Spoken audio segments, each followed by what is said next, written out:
What's up, everybody? Welcome to the View from Jamestown podcast edition. This is episode 55. This is the May 2021 edition. This morning we are sitting down with TCC President Robb Roach, VP of Sales and Marketing AJ Petrarca, and Latin American Operations Manager Javier Fernandez. Hello. Good morning, gentlemen. Good morning. How are you? Good morning. The regular crew. The regular crew. Yeah, I wonder at some point we just won't need introductions anymore. We're going to have our regular fans. Everyone's going to know who we are. Fans. Imagine that. Chemical industry fans. Crazy Wow. thing. I think you met one. Didn't you meet a groupie at a trade show once? We both did at the Chemicals America show. That's right, yeah. I don't know if it was a groupie, but it was a fan, avid listener of the podcast. Yeah, I walked by him, and they looked in my eyes, they looked at my badge, and then, you saw the light bulb click. Wait a second, I know that name, I know that company. So... Must be nice to be popular. I guess so. I wouldn't know what it's like, but... But it is almost late May now, so happy late May, almost early June. Yeah. It's been quite the May. Yeah, it's been snowing all of May, snowing pollen here. Yes, gross. It's been the most insane allergy season I've ever come across in my life. Literally, you could go out and you go like this, and it's an inch of pollen. It's disgusting, but starting to wane. And well, so we were just talking about that. So this is worse than normal, right? Or every spring do we say, wow, this year's really bad? No, I think this is way worse. It's really bad, right? Okay. I've never seen it that bad. I've been living here for 15 years. Yeah. And this is the worst I've ever seen it. Yeah. It literally, you go downtown to the water, and it looks like milk on the surface of the water. I mean, I think that I want to start a new business, and that's pollen cleaning. If it's going to continue to be like this, just think about it. You only work for a month and a half a year. Yep. Then you got the rest of the year off, and you just go and you clean everybody's car every day so it looks good. Yep. Or whatever, their house or their boat or whatever, just be a pollen cleaning service. And we have nice light cars. You have that nice black pickup truck that shows every single drop of pollen. But no, it's been an interesting May, and things keep getting more and more interesting. That's for sure. Yeah, I think jumping right into it. I mean, there's still an obvious massive imbalance between supply and demand. Something that I think we've been talking about now for at least 2 or 3 episodes, and something that I think expect to be a hot topic well into August and September.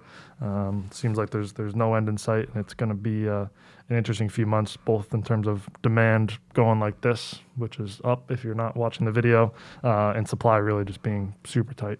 Yeah. We've been talking about it for the last 3 months, but we were predicting it last summer. We really were. I mean, we saw that, the potential for the vaccinations and the increase in demand and the business practices that predicated that, were low inventories and we're not going to buy unless we need. I mean, all of this kind of came head on with, logistics issues, plant outages, storms, electrical outages, and then I just, I recently wrote a letter to the industry or to whoever wants to read it, and it basically said, don't expect this to end, because I felt like there was sort of this complacency that was coming over our customer base. We were telling them, hey, listen, keep the supply chain full, keep things moving. And there was this complacency that, things are going to get better at the end of spring and beginning of summer, and we're going to have regularity. No, you will not. There's a pattern here, and that pattern is showing you that you better secure and protect your supply chain. So I think that was the message of the letter. Maybe sort of the theme of this podcast is that September, October, right around the corner. You better think now. And it does seem like people are at least starting to figure it out. I don't know if you guys would agree. I mean, a lot of companies or customers that maybe historically have not dealt with imports or 8 or 10 week lead times, they're used to prompt shipments. It seems like companies are starting to figure it out and say that, they need to secure the supply chains, even if that means projecting out to July, August, September.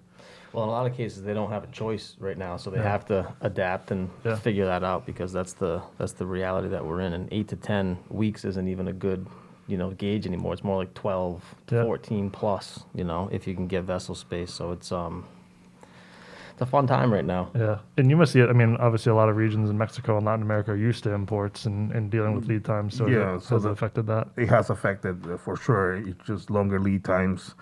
People are planning better, so that's good. And so people are giving me plenty of heads up. Yeah. But I think I guess that's, as you said, the overwhelming message of the podcast is, you need to be planning into Q3. Obviously, moving into Q3 bumps into hurricane season, which can bring a whole other string of unfortunate events and delays. But that really needs to be the message, is plan really out through the end of the year, understand your raw material supply and demand, which is obviously easier said than done, but any planning I think will certainly help. Yeah, well, being a weather junkie, being a surfer, fisherman, on the water a lot, I pay attention to these things. And, recently they came out with the forecast, which is, it's a roll of the dice whether it's accurate or not, but it's based on the El Nino in the Pacific, how active our Atlantic hurricane season is. Well, when there is an El Nino, we typically have a very slow hurricane season. We don't have one this year. So I think it was 14 to 20 storms. That's a lot. That's projected. That's projected. 14 to 20 storms. That doesn't mean that any of them are gonna make landfall or what's gonna happen. But How many did we have last year? we had a record last year. It was a record of history, and we went through the whole alphabet and then some. So, Oh, yeah. That's right. Yeah, we went through the whole. So that was close to 30. Or Geez, this is beyond my. yeah. How many letters are there in the alphabet? I mean, I Well, thought that. 26. I was thinking. So I think yeah. it was 32 was last year or something like that. But yeah. So and really those all hit that same pipeline where where all of the raw materials for chemistry are made. And then PVC and a lot of polymers, polyethylene, got tremendously affected. And that was in the real depth of COVID when demand was still relatively soft. So here we are coming out of it. Yeah, 2020 had 30 total storms with a tied for record high 7 major hurricanes, which is category 3 or more. So 7 major storms, 30 total. And we're expecting it to be potentially at those levels again this year. So I guess the point is that you should expect that to impact. Yeah. Okay. So and then again, back to the original theme, things are going to get better. Well, what are the potentials for things to get worse? Yeah. So Uri, I mean, who knew that Uri, we'd still be feeling impacts at the end of May here from Uri. Yep. It's tremendous impact too. I mean, it's just unbelievable what the power. And you look over history, the Rhine River, all of the weather impacts that are happening now. So, and I guess that's what we're saying. We're expecting things to get, to be tight and maybe get better around August and September. That's based on we currently know. That doesn't include what may come from a hurricane season and further outages. I mean, it's crazy. well, yeah, there's also no new ships coming in to help out the situation. Because domestic producers, European, U.S., domestic producers, they can't keep up with this demand, so we have to go elsewhere. And there's just been so much. It's sort of like what happened in 2009 when we had that major dip. You take plants out. So in 2008, 2009 when we had that major dip, there was so many chemical producers that just said, you know what, China's building for the future capacities. Let's reduce capacity and let's take volume out of this. Same thing sort of occurred in logistics. They said, oh, well, there's such major demand. We got to keep ships moving. We got to keep containers moving. There's no demand because of COVID. Let's just take them out of service permanently. And then you hit a surge like this. And Yep. what are our containers costs now from coming out of China? I just heard you guys complaining about it just before we came on air. I mean, it's completely out of control where we were paying $3,000-$4,000 at a high. Yep. Now it's 12 to 14,000 for regular 20-footers. If you can get them. If you can get them. ISO tanks are 16, 17. Right, and then the pressure at the port. Can you get them out of the port? What do we have? We had somebody recently say we had a container, 3 containers in a particular port. The merge charges is $260 a day, and they said, oh, you might be able to get it in a month, but they don't give us that. We can't pass that on to the customer and say, hey, it sat in port for a month. Yep. So what's that? $7,800 I'm going to pass along? No, I take that on the chin. Yep. So.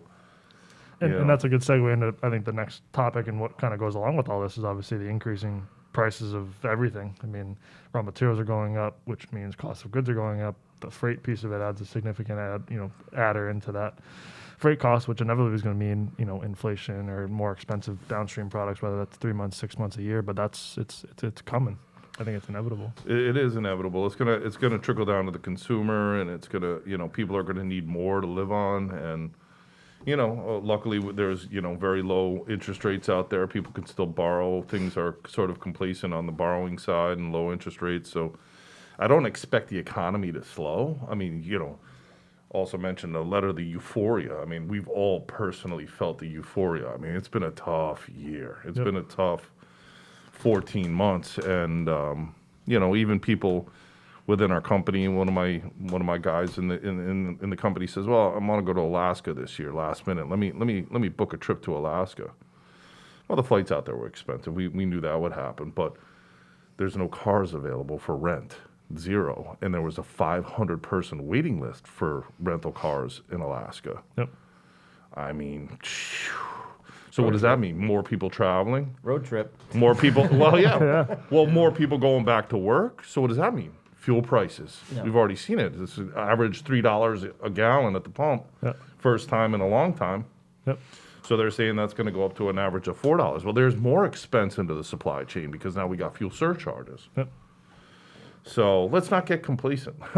Yeah. Let's not get complacent about this. This is going to get, Yeah. And you sort of a bunch, like talking to people, it's not, the pricing piece comes second. It's what do you have? When can you get it to me? And then, oh yeah, by the way, what does pricing look like? By the way, I need a number to put on the purchase order. Yeah. Yeah. Which is crazy, but eventually that's, I'm assuming, have to end. But as of now, it's still very much supply and demand driven, it seems. Yeah, across the board and all different chemistries and industries. It's just for all sort of unrelated, reasons. Besides freight being a major, underlier. But yeah, there's so many supply chains that are just broken. But I feel like we're a broken record with that term. But that sums it up perfectly. On a positive note, hey, maybe our next podcast might be maskless. Yeah. What an amazing transition. We've come from sort of dire situation to, mostly at 1% positivity rates. I mean, all 50 states decreasing COVID. I mean, Yep. It's just amazing the effect of the shots. The Pfizer, Moderna. I mean, these are the creme de la creme of vaccinations. I mean, they're even resistant to the Indian variant, So, hopefully we don't start growing tentacles out of our heads in the future with this RNA vaccination. But whatever it's doing right now, is it's very good. We're going to be back to the old chemical sales strategies of getting out and seeing customers and going to shows and all that sort of stuff. And it seems like a lot of that has resulted in some of this pent-up demand. People want a true summer. I think how you said it earlier. People are doing house projects, which leads to more demand for gas and wood at Home Depot and all this other stuff. I mean, it's a perfect storm of everything, keeping pricing going up and supply low. Mm-hmm. Well, they taught us in history in school about, what the effect of pandemics and that people move and things change and geez, we're seeing this. I mean, the appliances, the amount of appliances people are buying right now because they're cooking at home more, they're spending more time, they need freezer space.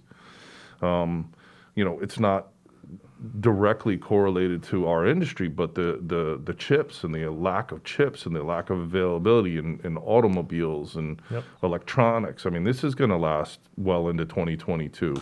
Yeah, I bought some furniture in April. And it wasn't going to be ready until July, end of July. Wow. And they say it might come at the end of July or probably in August. We don't know. Good luck. I'm like, okay. Yeah. What about your jet ski, Benny? We sold it. Yeah, I know you did. Oh yeah, Made big profit on that. You can't get them. I mean, I'm sure you see the same thing with boats and everything else. Yeah, it's crazy. It's yeah. crazy. Yeah, I mean it's if you can get it, people are going to buy it. But there's no slips. There's no slips available. No, I mean people still want to get back out there. I mean it's just crazy that people, it's been such a strange. It's been a long, strange road, and recovering from it feels good, but. And a lot of that comes out to our business. I mean, we sell companies that are making the resins for boats and epoxy resins and even the wire and cable and things that go into boats. And we see it with customers that we're selling. They're completely sold out for this year. You can't buy boats. You can't buy hot tubs. I mean, all that stuff. Yep. They cannot keep inventory on the floor. Their warehouse is empty. Everything goes out to the door. Yeah.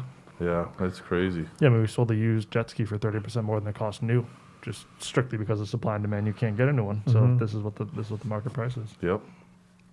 I think there might be a slight tinge of, YOLO, man. Like Maybe. we didn't know what was going to happen the last year. You didn't know if you were going to catch COVID and boom, be dead. So you only live once. Let's get it done. Let's get that jet ski and get out on the water. So Could be a factor of, like we talk about people moving out of cities and stuff like that. People are moving to suburbs, which keeps house prices up. But people are moving out of a city into a suburb. Maybe someone that was living in a city making a relatively high income now are living in the suburb and have some of this money they're not spending on rent. So they're going to buy toys, they're going to buy boats and cars. More disposable income. Yeah. No one's vacationing yet. Yep.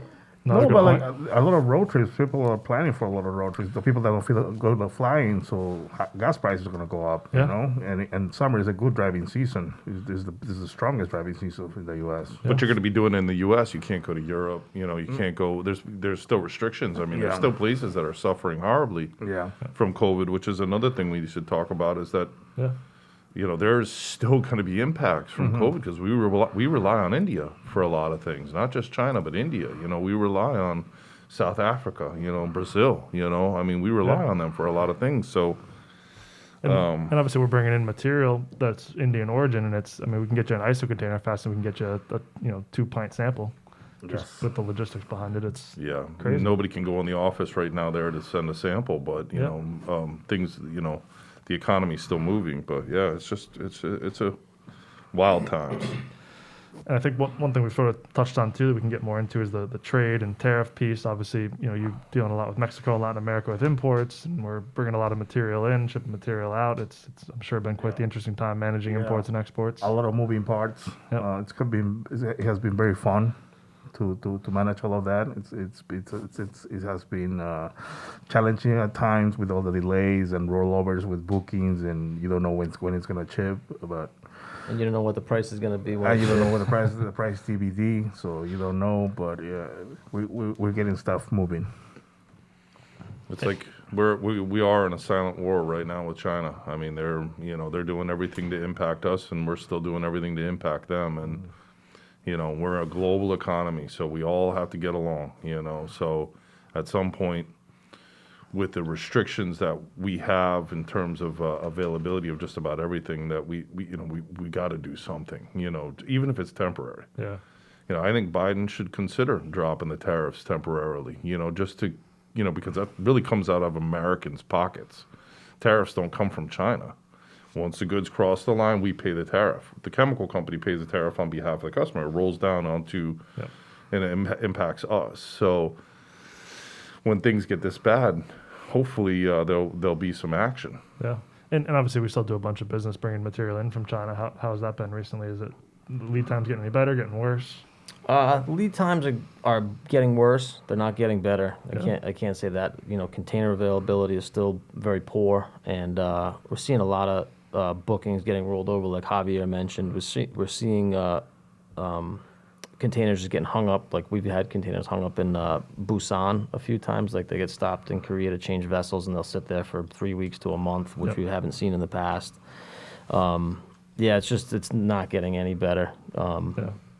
But we're doing the best we can, and we're still getting stuff here, but it's just taking a long time in a lot of cases. And some companies don't want to quote freight; they want to quote FOB. They don't want to deal with the freight anymore. They're like, you figure it out. So we have to deal with our China office, our Europe office, our Latin American office for the freight part of it. Yeah. They just want to quote FOB, and then you figure it out. But we have offices around the world, so we can do that.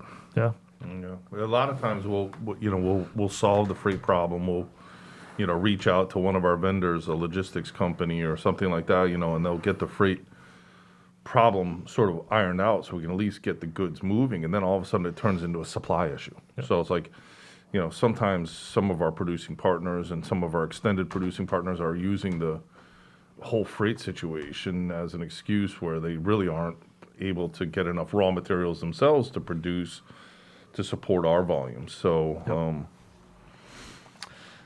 interesting times all around. It seems there's no shortage of things to keep an eye on and discuss and go over.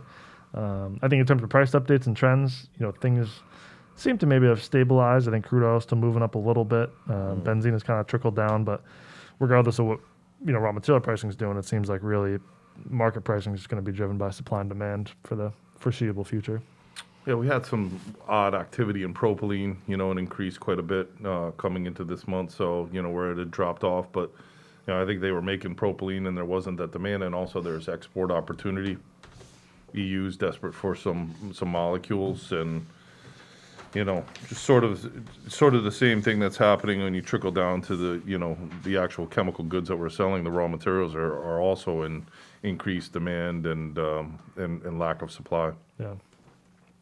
So even though something like benzene might be tied to oil, well, it's not any longer. It's broke off. It's not tied to a $65 a barrel WTI oil any longer. It's disconnected. Yeah.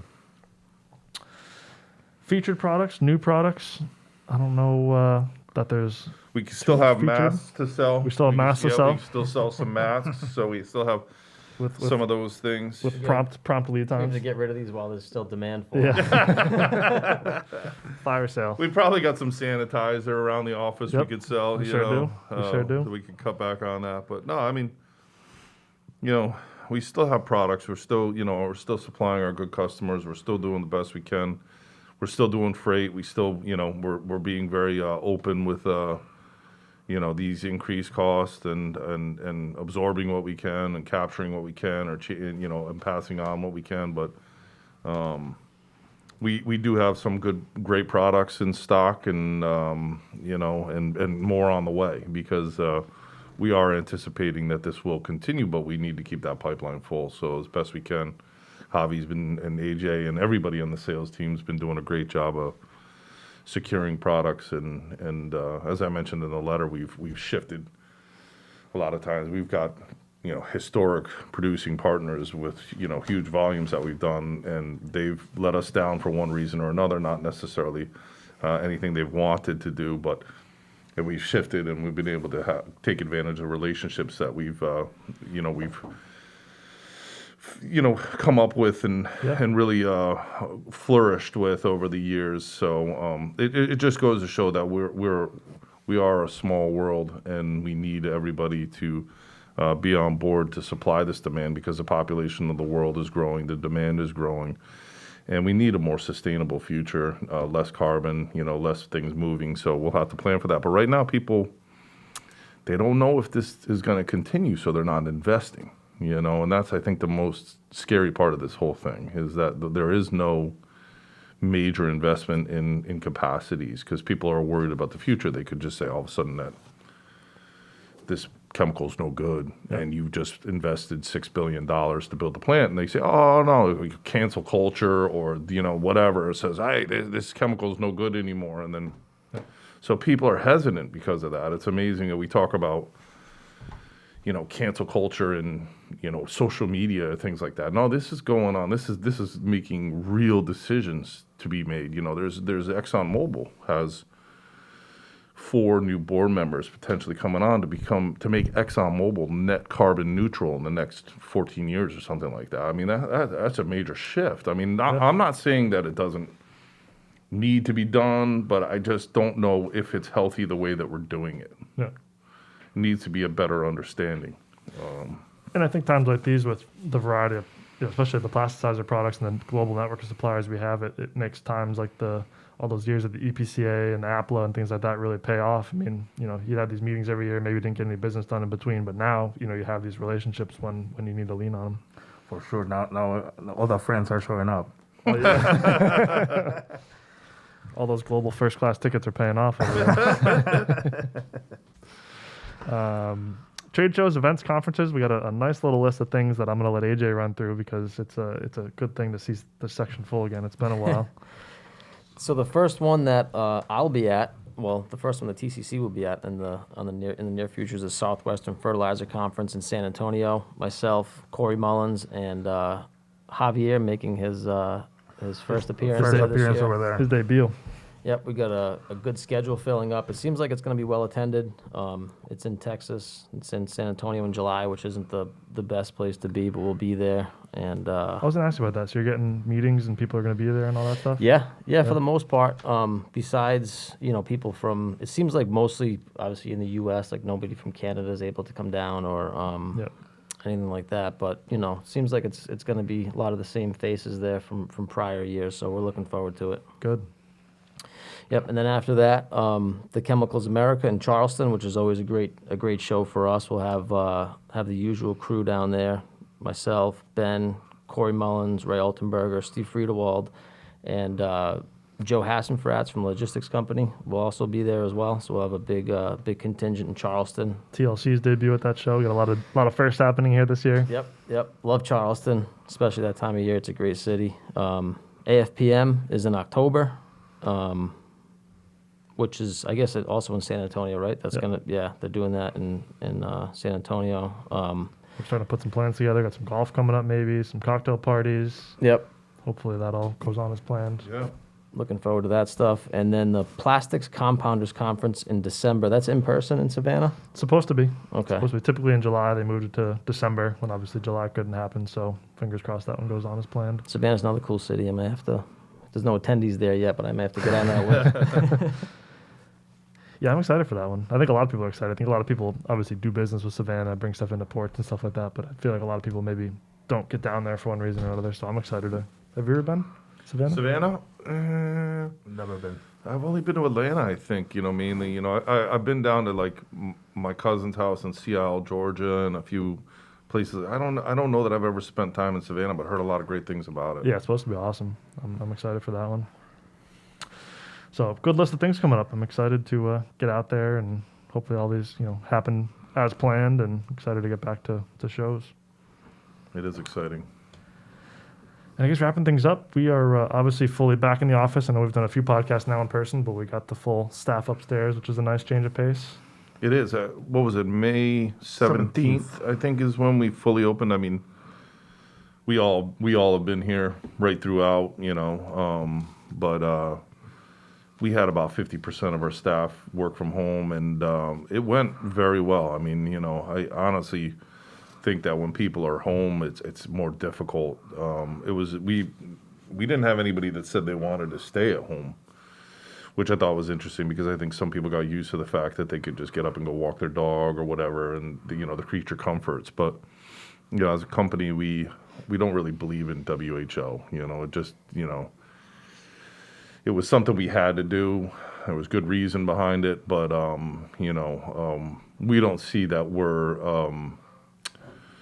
a mature company. We're still a growing company. We want to grow. We want to change the dynamics of the chemical industry and distribution, and do things well for our producing partners and our customers.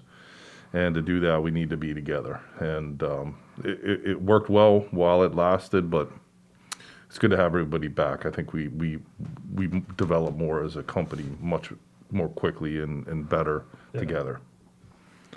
Yeah, agreed. It's nice being back. Nice seeing everybody in person again. It's good change of pace. Yeah, it is. Anything else to wrap things up? It was, I think, good episode. A lot of stuff going on. A lot of maybe some of the same stuff, but it's all just as important as ever, or gets even more important to try to get the message across in whatever format we need to do it, whether it's podcasts or mentioning it in meetings or putting our emails out. Just trying to obviously keep people informed and give our outlook for the next 6 months, because I think it is a critical time to be planning for the rest of the year, as crazy as it sounds being only May. Yeah, we always look for feedback or questions or comments to these podcasts, things we could cover more in depth if anyone out there would like them. But I think it's good that we have the multiple levels or multimedias that we get out to people. But the message remains: buy now. Buy as much as you can and buy now. Secure your supply chain, and that's what we're here for.